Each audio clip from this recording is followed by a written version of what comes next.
Botei pra gravar. Pois é, ninguém mandou, né, Helena? Vamos tocar de ficha então. Gurizada, acabou os resumos. Deu de resumo. Agora vamos voltar para nossas aulas normais. As nossas aulas maravilhosas, onde a gente trabalha, cultiva, conversa, tem mais um tempo para trabalhar tudo isso, ir mais aprofundado dentro dos conteúdos, do jeito que a gente gosta, certo? E agora, nesse período, a gente na realidade vai contar. Eu acho que a última aula que a gente teve antes das férias foi relacionado a. Me corrija a galera das antigas. Foi. Dos alunos antigos. Foi a aula de independência do Brasil e primeiro reinado, não foi?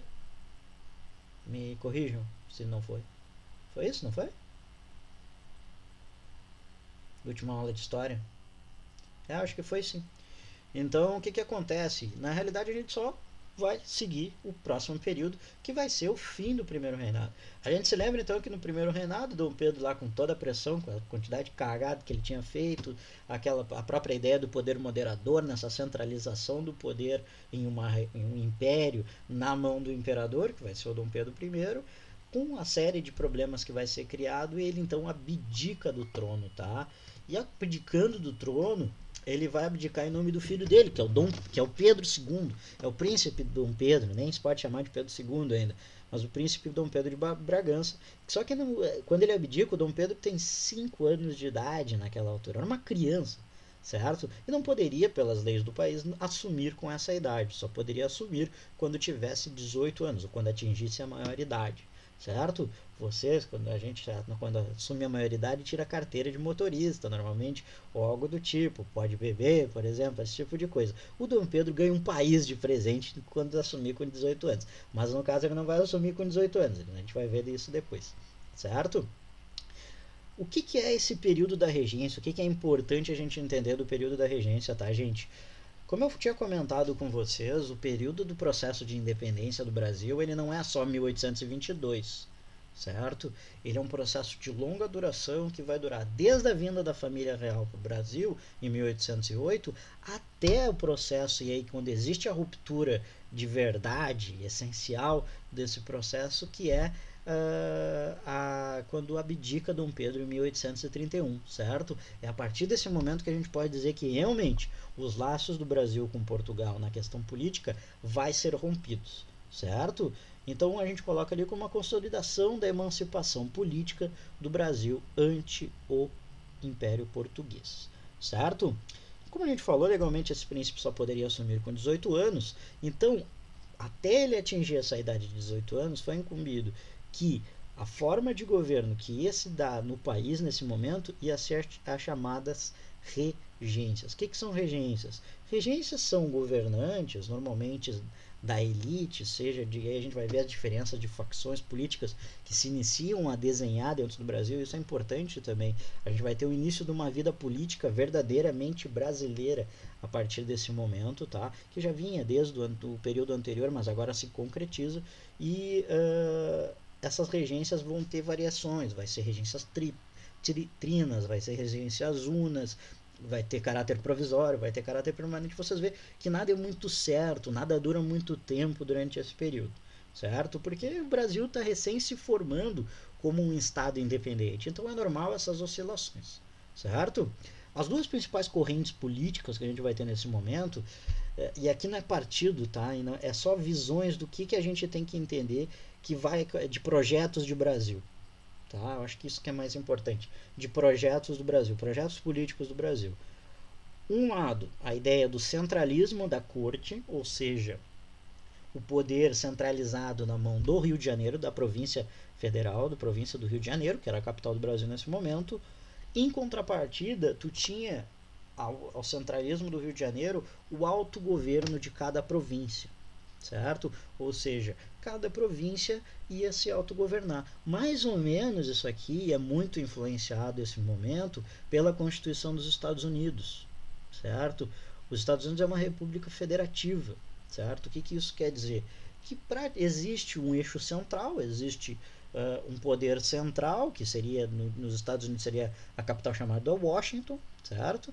Mas cada estado praticamente tem a sua própria legislação e as suas próprias leis. Vocês nunca viram aqueles seriados, CSI, aquelas coisas, por exemplo, que o cara pode ser preso por uma coisa num estado e aí ele foge para outro estado porque nesse outro estado o crime não, não é crime o que ele fez. Nunca viram esse tipo de coisa? Por quê? Porque a legislação modifica muito de um estado para outro. Coisa que não existe dentro do Brasil, por exemplo. Certo? O Brasil, nos dias de hoje, ele tem uma Constituição Federal forte, bem estruturada, e aí tu tem algumas normatizações e algumas normas estaduais, mas não leis. O princípio de lei, quem obedece é a lei federal. Certo? Tanto que a Constituição dos Estados Unidos, se tu pegar, é uma Constituição super pequena. Porque a maioria das leis que regem em cada estado são as leis estaduais. Ok? Entendido isso? Ficou claro isso? Essa diferenciação política entre federação. Boa de boa? Tá. Agora vamos falar sobre as regências em si, tá? Gente, eu não quero que vocês decorem nomes, tá? A gente já explicou aqui para vocês. Não vai cair na prova nome de regente, não, essas coisas não caem, tá? Eu quero que vocês entendam os processos históricos. Eu quero que vocês entendam o que vai estar acontecendo, tá? Isso é o essencial para nós dentro da história.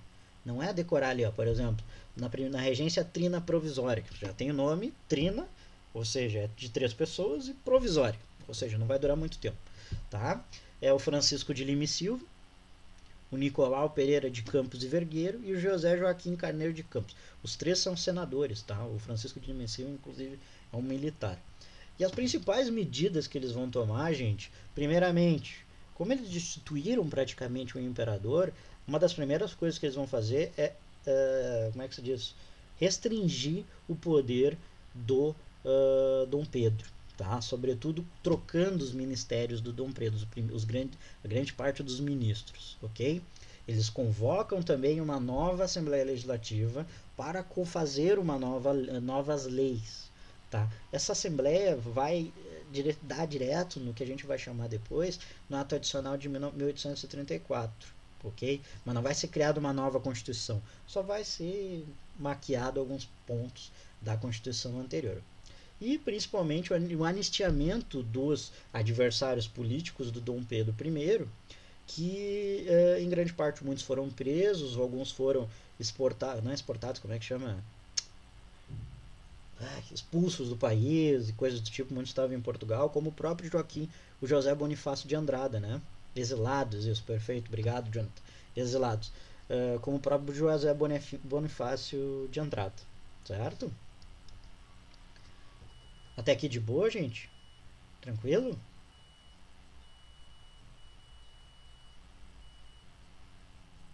É um conteúdo que eu vou ser sincero, talvez seja um dos conteúdos mais chatos que tem da história. Essa parte, tá? Porque depois a parte das revoltas é bem tri.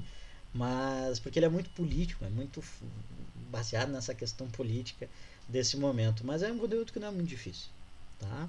Pra gente entender. Regência trina permanente. Como a gente está vendo, eu já falei para vocês, vamos começar a ler o que ele está nos falando. Se é trina é 3 e permanente, que demora mais um tempo. Foi eleita, inclusive, tá? Dos nomes dos 3, como eu falei, não vai precisar decorar, só para vocês saberem. O José da Costa Carvalho, José Braulio Muniz e Francisco de Lima e Silva novamente.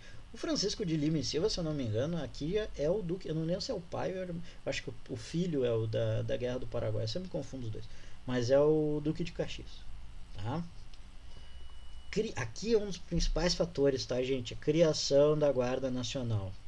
Por que é a Guarda Nacional? A Guarda Nacional vai ser um poder, uma força de caráter militar, mas de caráter militar, e aí que diferencia, por exemplo, do Exército Brasileiro, de caráter militar, onde esses militares, esses componentes da Força Nacional, vão ser oriundos da elite. E eu coloquei ele, reforça o poder patronal e fomenta o coronelismo.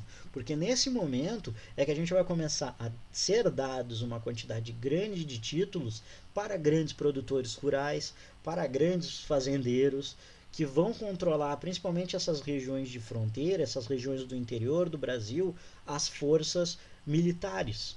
E é nesse momento que surge o que a gente vai conhecer como a figura do coronel, certo? Coroner, esse padrinhado que vai surgir nas regiões do Nordeste, mas aqui no Rio Grande do Sul isso também é bastante evidente. A família de Getúlio Vargas, por exemplo, a gente já comentou isso em outras aulas, Getúlio Vargas, os Goulart, como é que é o do Anônimos Gourmet, o do Cacalo, o Silveira Martins, toda essa galera que são oriundos de família de fazendeiro vão ganhar esses títulos de coronéis, que a gente vai chamar do coronelismo, certo? Se inicia a partir dessa criação dessa Guarda Nacional, que não vai ser o Exército Brasileiro ainda, o Exército Brasileiro só na Guerra do Paraguai, ok? Ficou entendido isso, que isso aqui é um dos pontos mais importantes da aula de hoje. Ficou entendido essa ideia da Guarda Nacional? Porque tu não tem um exército ainda, então o que tu vai fazer? Terceiriza o processo, dá um título lá para militar para esses grandes fazendeiros e esses caras que vão cuidar de todo o caráter militar, principalmente para conter as revoltas das províncias, certo? Não é à toa que aqui no Rio Grande do Sul, por exemplo, esses próprios coronéis que vão ser condecorados vão ser a galera que vai fazer, depois insatisfeito com as medidas da regência do Feijó, fazer a Guerra dos Farrapos, certo? Beleza? Restringem o autoritarismo do poder moderador, que já é considerado também no próprio fator anterior, na própria regência trina provisória, já estava bastante evidente. O poder moderador, se lembra, é o poder que tinha o imperador de moderar os três poderes. Numa república normal, a gente teria o legislativo, aquele que legisla, o executivo, aquele que executa as leis, e o judiciário, aquele que julga as leis. No Brasil, a gente fez uma coisa fantástica, que é criar o quarto poder, que seria o poder moderador, que pode mandar nos outros três. E esse poder moderador era simplesmente o imperador que exercia. Então, a ideia foi justamente cortar esse poder moderador. A gente vai ter aqui um embate entre duas figuras bastante importantes, tá? O Feijó, que é um cara oriundo de uma facção liberal um pouco mais moderada, podemos dizer dessa forma, e o José Bonifácio, que é oriundo já do PQ, que a gente viu, oriundo, talvez um maior arquiteto da Constituição, da primeira Constituição, né, que não foi aprovada pelo Dom Pedro, mas principalmente o arquiteto da emancipação do Brasil, certo? Junto com a figura da Imperatriz Dona Leopoldina e do Dom Pedro, são os três principais figuras do processo de independência do Brasil. E o José Bonifácio, por ter se desentendido com Dom Pedro, ele é expulso do Brasil, ele está um daqueles exilados que a gente estava comentando anteriormente, e ele volta para o Brasil, e olha como o destino é doido, né? Ele volta para o Brasil, é transformado em tutor do príncipe Dom Pedro II, e inclusive vai defender o retorno da monarquia, certo? Ele é o que eles chamam do grupo político dos restauradores, ou seja, restaurar a monarquia novamente no Brasil. Que é uma vergonha, né? O cara é bem o jeito brasileiro. O cara foi expulso pelo imperador, quer restaurar depois dele e ainda vira tutor o Dom Pedro I transformou ele em tutor do Dom Pedro II, que é o filho dele, né? Então, para vocês verem, ele expulsou o José Bonifácio e depois transformou ele em tutor do filho. É uma viagem, é coisa... O Brasil é uma loucura. Aqui, botei uma imagenzinha bacaninha para a questão da Guarda Nacional, criada em 1831, delegou uma série de títulos militares à elite brasileira, reforçando o poder local, sobretudo em áreas agrárias do país, certo? As figuras do coroner. Ato adicional de 1834. Esses talvez sejam os dois grandes principais pontos, tá, gente, dessa aula de hoje. A Guarda Nacional e a questão do ato adicional de 1834. O que foi esse ato adicional de 1834? Como a gente falou, não vai existir o que a gente comentou de uma nova Constituição. Essa aqui podemos dizer que vão ser várias emendas parlamentares que vão ser incumbidas, vão ser inseridas na realidade dentro da Constituição de 1824, certo? Então, os principais pontos que vocês vão perceber, tá? O fim do poder moderador durante o período regencial, então acabou essa coisa de poder moderador, até porque tem lógica, né? Porque não tem imperador, então como é que vai ter um poder moderador? Então durante esse período regencial não tem o tal poder moderador, fica os três poderes, como a gente comentou. fim do Conselho de Estado, tá? Que era um poder ligado justamente aos conselheiros do imperador para realizar todos os interesses políticos nesse momento. Então, vejam, a gente tem um enfraquecimento desse poder centralista, desse poder forte da corte, desse poder unilateral.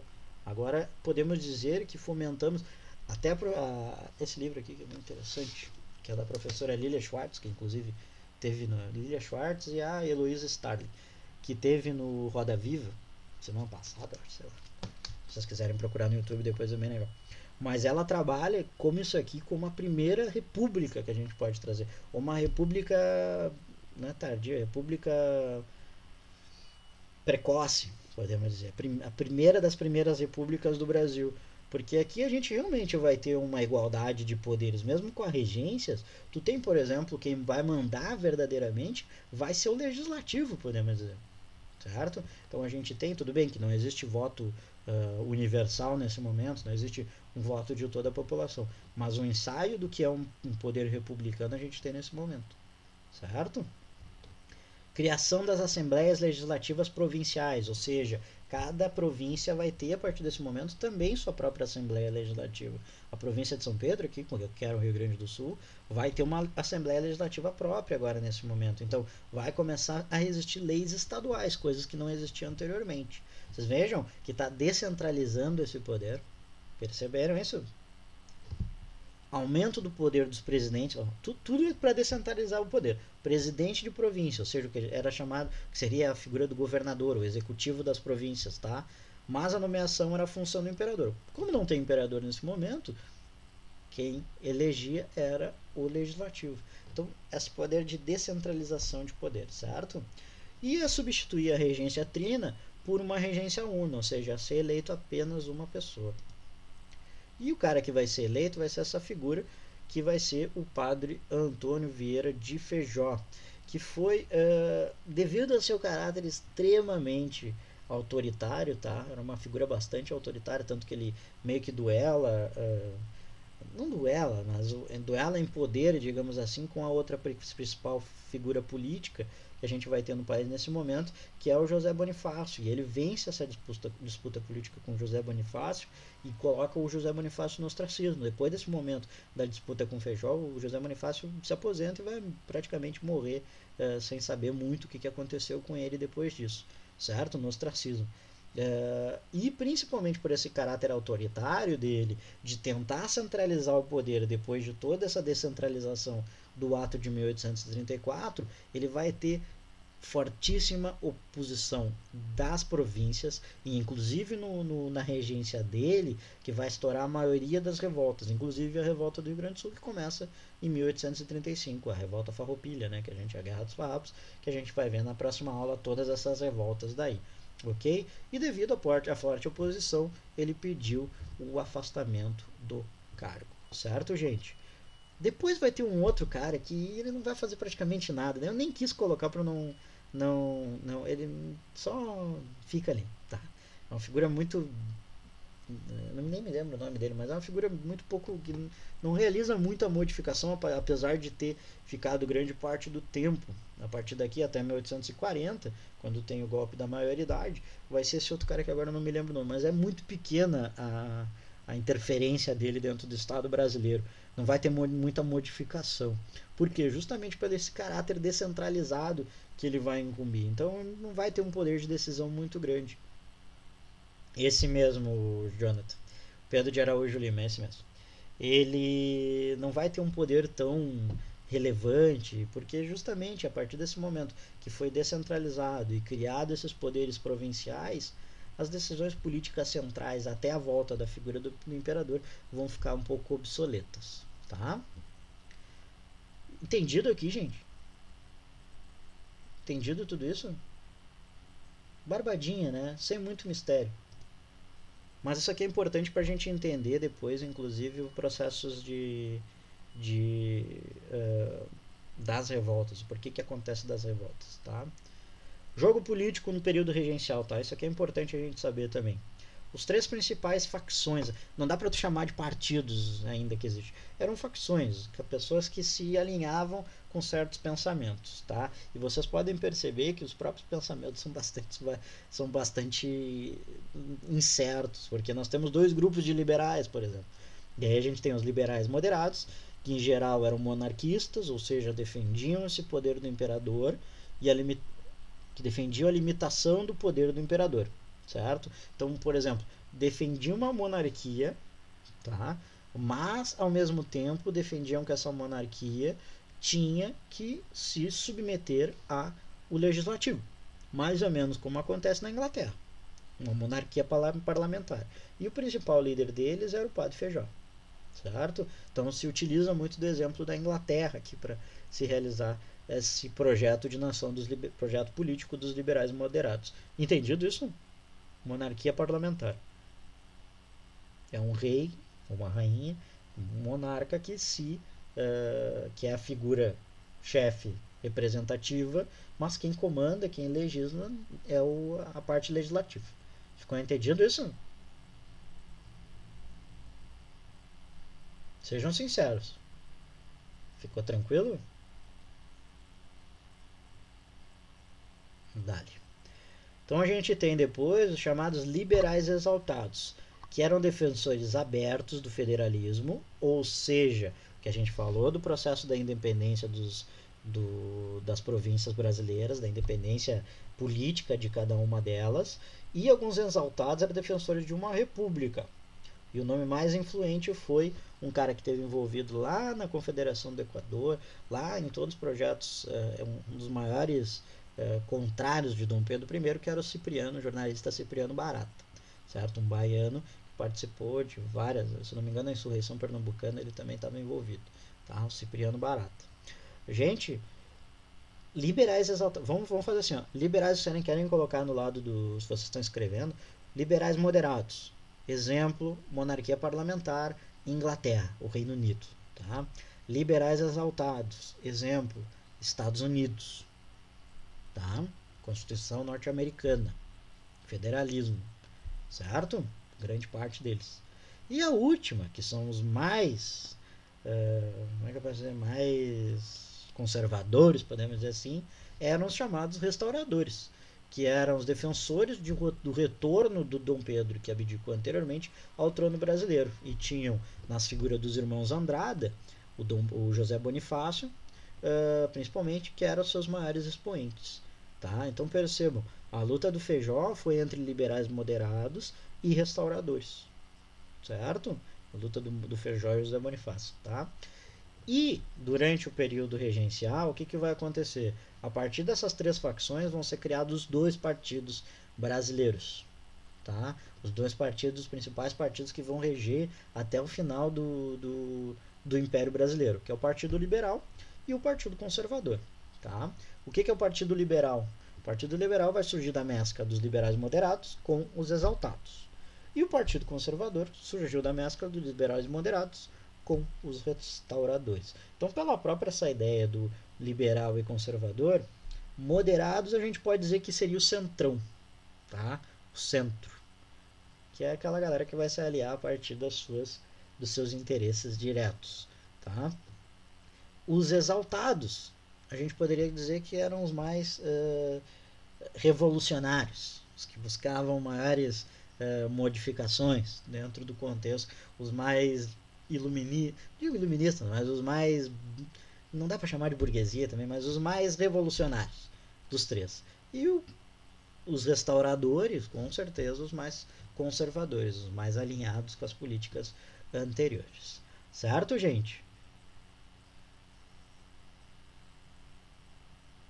Vamos ver o que o Jonathan está se escrevendo ali. Ficou alguma dúvida, gente? Eu só quero falar mais uma coisinha antes de eu liberar vocês. Ficou alguma dúvida? Vocês ficou meio confuso, mas não é difícil, é bem tranquilo, bem de boa. Mesmo, Jonathan? Pergunta aí, cara. Gente, quando vocês quiserem perguntar e abrir o microfone, abrir vídeo, sei lá, façam isso, não tem problema. Querem perguntar por microfone?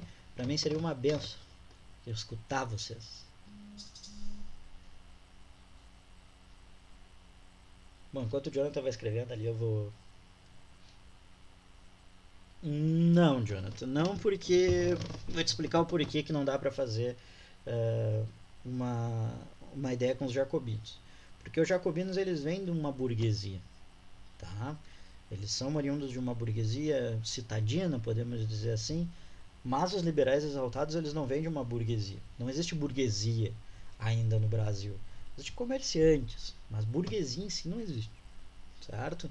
Então os liberais exaltados, eles são às vezes proprietários de terra, normalmente são proprietários de terra, grandes proprietários de terra provinciais, de poderes provinciais. O Cipriano Barata, por exemplo, que era um liberal exaltado, era da Bahia, certo?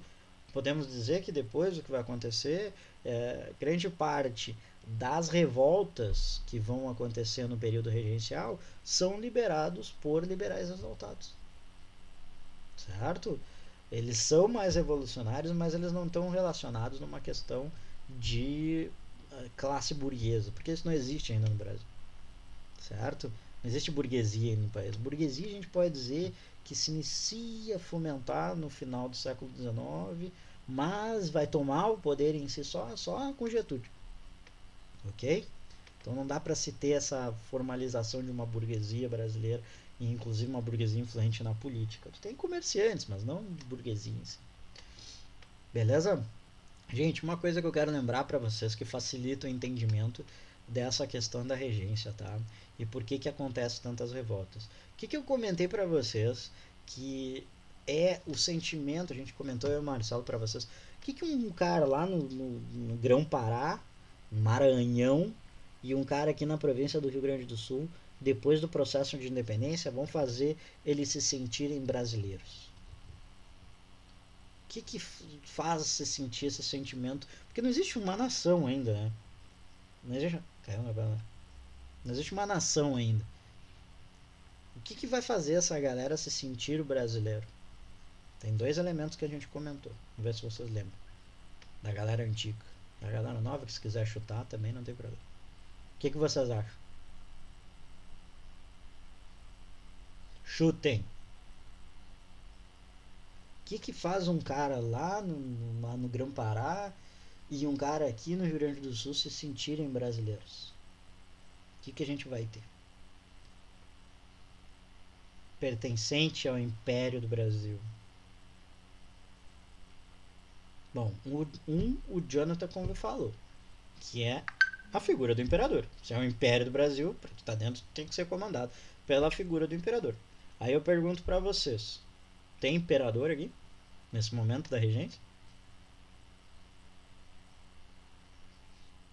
Então esse é um dos grandes motivos que fazem acontecer esses períodos de revoltas, certo? Dessas emancipações dessas províncias ante um poder central, porque não existe o poder, a figura do imperador que faz a criar esse sentimento de nacionalidade, certo? Então isso vai ser fato, não é à toa que a partir do momento que Dom Pedro II assume o poder, progressivamente as revoltas vão se terminar. Que aí tu tem a figura central do imperador, mesmo sendo uma criança, certo? Nesse momento tu não tem, tu tem os regentes que são regentes, modificam a todo momento, não tem um caráter divino, um caráter divinizado para assumir esse poder, certo, povo? Só para curiosidade, qual é o outro fator que faz esse povo se sentir brasileiro, todo o Brasil se sentir brasileiro, pertencente ao Império do Brasil durante o período imperial? Vamos ver se você sabe. Uma é o imperador e o outro. Uma coisa que vai acontecer durante todo o império. Chutem. Vocês têm 6 minutos para chutar, que é o tempo que ainda a gente tem aqui. Chutem, pode chutar, fiquem à vontade.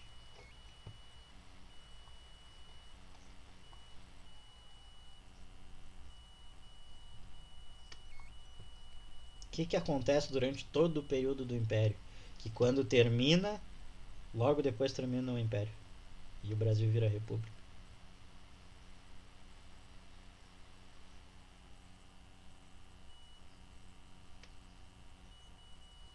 Essa é um pouquinho mais difícil, tá?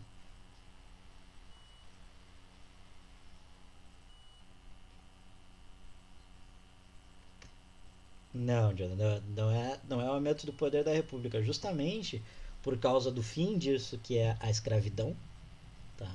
Esse é outro fator que eu estou trabalhando com vocês, a escravidão, certo? A escravidão vai ser um dos fatores, porque a escravidão vai acontecer em todo o território nacional, certo? Então, uma das coisas que fazem se ver como a identidade de nação brasileira, esse racismo estrutural, vocês verem como está enraizado no Brasil.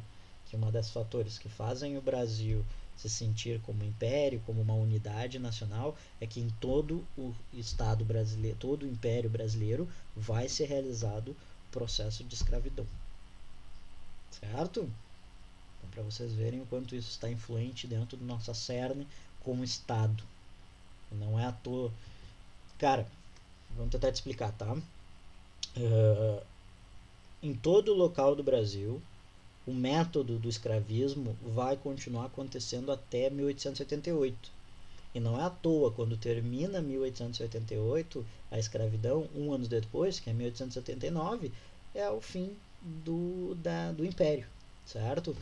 Porque o que acontece? Se tu cria um método de dominação da população através de opressão escravocrata, tu cria uma identidade. Todos os países da América do Sul vão abolir a escravidão. O único que se mantém como um país escravista é o Brasil, certo? O Brasil, mesmo depois de um processo de independência, diferente dos outros outros países da América, como a gente vai ver, ele mantém a escravidão. É o último a fazer na América do Sul, certo? E isso cria, porque está no cerne da sociedade brasileira, esse processo de opressão. E aí, tudo isso vai estar em desenvolvimento, sobretudo no que vai acontecer no racismo estrutural que a gente tem na nossa sociedade até os dias de hoje, que impossibilita, inclusive, grande parte dessa população oprimida pela escravidão, população negra, mas também a população indígena, de ascender socialmente dentro de uma sociedade que tem origens escravocratas, em seu cerne, como constituição de nação. Certo? Então isso é importante a gente ter na nossa mente. Ok? Belezinha? Ficou entendido isso, gente? Gostaram da aula hoje? É um conteúdo meio chatinho. Esse da aula de hoje, eu vou ser sincero pra você, é um conteúdo que eu acho muito chato. Mas é importante, a gente tem que ver. É um dos que eu menos tenho carinho, mas é importante a gente ter. Calma, Jonathan, calma, despacito. Segura essa pergunta que daí quinta-feira a gente tem a nossa aula sobre as revoltas, aí eu e a prof. Manu vamos estar aqui, vamos falar sobre as revoltas. E mais, né, cara? Super. Olha, quando é que vai ser? Quinta-feira, dia 17. Dia 17 a gente tem aula sobre as revoltas. E dia 20 nós temos a comemoração do que a gente vai desconstruindo na quinta. Então eu já vou deixar para vocês. Eu vou acabar com o churrasco do dia do farrapo de vocês com a família, tá? Eu e a Manu vamos acabar com a alegria da família tradicionalmente gaúcha. Porque a gente vai desconstruir esse processo de revolução farroupilha. Que vocês vão ver que não é revolução nem aqui nem na China. Mas que é um processo completamente menos glorioso do que a gente glorifica dentro do nosso estado, certo? Então acompanhe a aula de quinta-feira, falaremos sobre a revolta farroupilha, guerra dos farrapos, cabanagem, é bem legal. A aula de quarta é diferente a de quinta, diferente do conteúdo de hoje, vai ser bem mais, ao meu ver, né, mais interessante. Eu gosto mais da aula que vai ter de quinta, tá, gente? Se alguém ficou com alguma dúvida, entre em contato, você sabe, daquele jeito, tá? Sempre um prazer ter vocês aqui, a gente juntinhos, maravilhosos, terçou. E agora vou deixar vocês com o professor Danilo, tá? Vocês têm uma aulinha de gel depois dessa aulinha de regência, muito doido. Tá, gurizada? Beijo grande no coração de vocês. Quinta-feira tamo aí, tá? Venham pilchados. Venham pilchados. Pra gente desconstruir, certo? Eu vou dançar chula quinta-feira aqui pra vocês.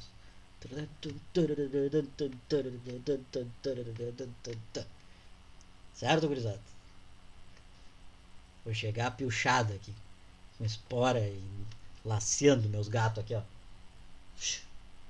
Até eles olharem. Feito, gurizada. Que bobajada, né? Que bobajada. Faremos isso. Normalmente, sempre nas nossas aulas, o que, que acontece? Teoricamente, esse aqui vai ser o mesmo slide, a gente vai fazer um slide todo em conjunto da aula de hoje de quinta, tá? Mas como hoje só tinha essas questões aqui, eu não quis fazer, porque a gente sempre coloca no final dos slides, se tu pegar, Rayana, os slides anteriores, de todos os slides que a gente já colocou lá, tirando os da revisão, todos eles têm exercícios de Enem, URGS, um monte de universidade.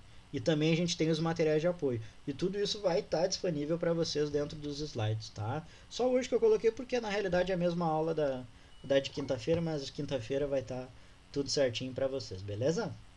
Tranquilo?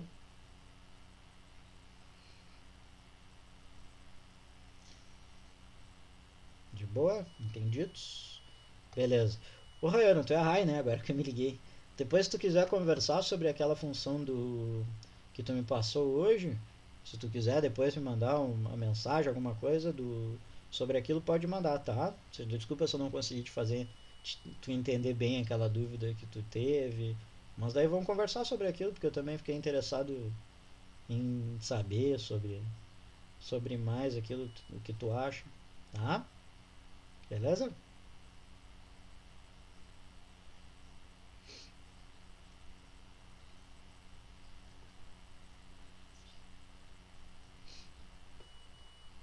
Só apagar aqui.